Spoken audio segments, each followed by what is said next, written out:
காங்கிரஸ் மூத்த தலைவர் குலாம் நபி ஆசாத் சென்னை கோபாலபுரம் இல்லத்தில் உள்ள கருணாநிதியின் வீட்டிற்கு சென்றுள்ளார். காங்கிரஸ் கட்சிக்கு எத்தனை தொகுதிகள் ஒதுக்கப்படும் என்பது குறித்து பேச்சுவார்த்தை நடத்தி வருகிறார். இதுகுறித்து அங்குள்ள எமது செய்தியாளர் பாஸ்கரன் தரும் கூடுதல் தகவல்களை கேட்கலாம்.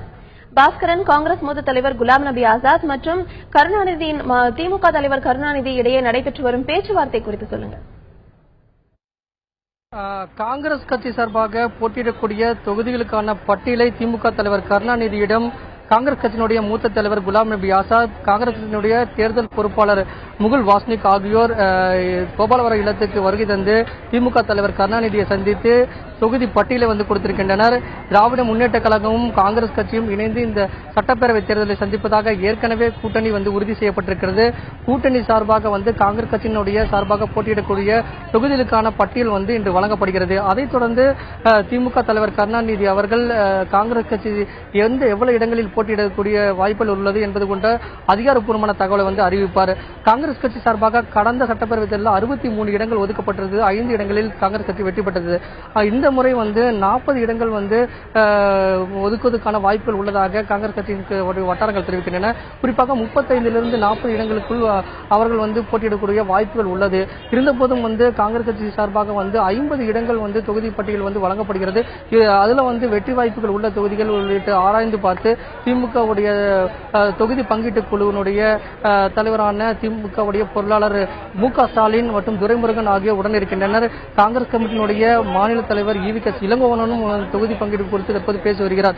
இவர்களுடைய பேச்சுவார்த்தையினுடைய முடிவில் தான் எவ்வளவு இடங்கள் காங்கிரஸ் கட்சிக்கு ஒதுக்கப்படும் என்ற அதிகாரப்பூர்வமான தகவல் கிடைக்கக்கூடிய வாய்ப்புகள் இருக்கிறது. கடந்த முறை ஒதுக்கப்பட்ட தொகுதிகளில் 5 இடங்கள் மட்டுமே வெற்றி வாய்ப்பு கிடைத்திருக்கிறது. அது மட்டும் இல்லாமல் காங்கிரசுடன் இருந்த ஜி.கே. வாசன் தமாகவுடைய கட்சியை தொடங்கி தற்போது அவர் எந்த அணியில் செல்வார் என்ற தற்போது அதற்கான வாய்ப்புகள் அதிகமாக இருக்கிற காரணமாக கட்சியிலிருந்து பிரிந்து சென்றதன் காரணமாக கேட்கக்கூடிய இடங்கள் காங்கிரஸ் கட்சிக்கு முழுமையாக கிடைக்கக்கூடிய வாய்ப்புகள் இல்லை. தொகுதியில் வெற்றி வாய்ப்புகளை ஆராய்ந்து திமுகவுடைய தொகுதி பங்கீட்டு குழு முடிவு செய்யப்படக்கூடிய தொகுதிகளின் அடிப்படையில் தான் அவர்களுக்கு தொகுதிகள் ஒதுக்கப்படுவதற்கான வாய்ப்பு அதிகமாக இருக்கிறது.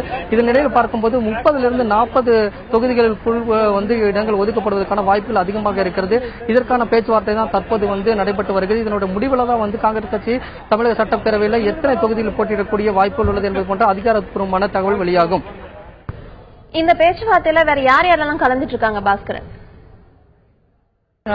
திமுகவுடைய தலைவர் கருணாநிதியுடைய இல்லத்தில் இந்த பேச்சுவார்த்தை நடைபெறுகிறது. திமுக பொருளாளர் மு.க. ஸ்டாலின், தொகுதி பங்கீட்டுக் குழுவில் இடம்பெற்றக்கூடிய துரைமுருகன் ஆகியோர் உள்ளனர். கனிமொழியும் உடன் இருக்கிறார்.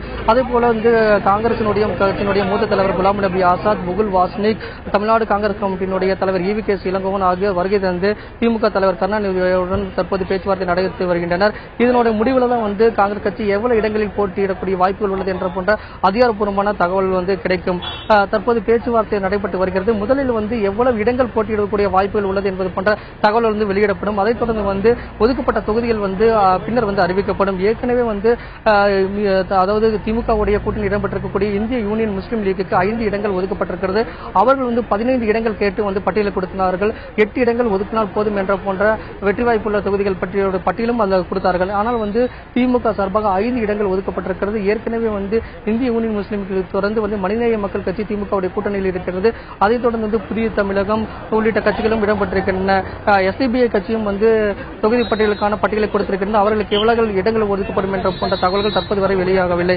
இந்த நிலையில் பார்க்கும்போது காங்கிரசினுடைய சார்பாக போட்டியிடக்கூடிய தொகுதிகளுக்கான பேச்சுவார்த்தை தற்போது நடைபெற்று வருகிறது. இதனுடைய முடிவில் எவ்வளவு இடங்கள் போட்டியிடக்கூடிய வாய்ப்புகள் உள்ளது என்ற போன்ற அதிகாரப்பூர்வ தகவல் வெளியாகும். இந்த பேச்சுவார்த்தை எவ்வளவு நேரம் நடைபெறும் பாஸ்கரன்? எப்போ அதிகாரப்பூர்வமான அறிவிப்பு வெளியாகிறதுக்கான வாய்ப்புகள் இருக்கு?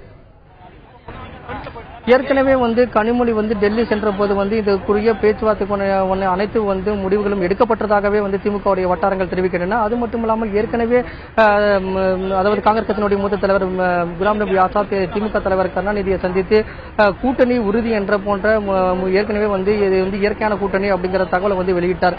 அதைத் தொடர்ந்து ஏற்கனவே பேச்சுவார்த்தை நடைபெற்று வந்தது தொலைபேசி வாயிலாக. இந்த நிலையில பார்க்கும்போது அதிகாரப்பூர்வமாக இன்று சந்தித்து திமுக கூட்டணியில் காங்கிரஸ் எத்தனை இடங்கள் போட்டியிடக்கூடிய வாய்ப்புகள் உள்ளது என்ற போன்ற பேச்சுவார்த்தை இறுதியாக நடைபெறுகிறது. ஏன்னா தொகுதி பட்டியல் ஏற்கனவே வழங்கப்பட்டிருக்கிறது, தொலைபேசியில் தகவல்கள் தெரிவிக்கப்பட்டிருக்கு. இந்த நிலையிலாம் இங்கு பட்டியலை கொடுக்குறாங்க. இந்த பட்டியலை ஆராய்ந்து இத்தனை இடங்கள் போட்டியிடுவதற்கான வாய்ப்புகள் உள்ளது அப்படிங்கிற தகவலின் அடிப்படையில் காங்கிரஸ் கட்சிக்கு எவ்வளவு இடங்கள் ஒதுக்கப்படும் என்ற தகவல்கள் இன்னும் சற்று நேரத்தில் வெளியாகக்கூடிய வாய்ப்புகள் அதிகமாக உள்ளது.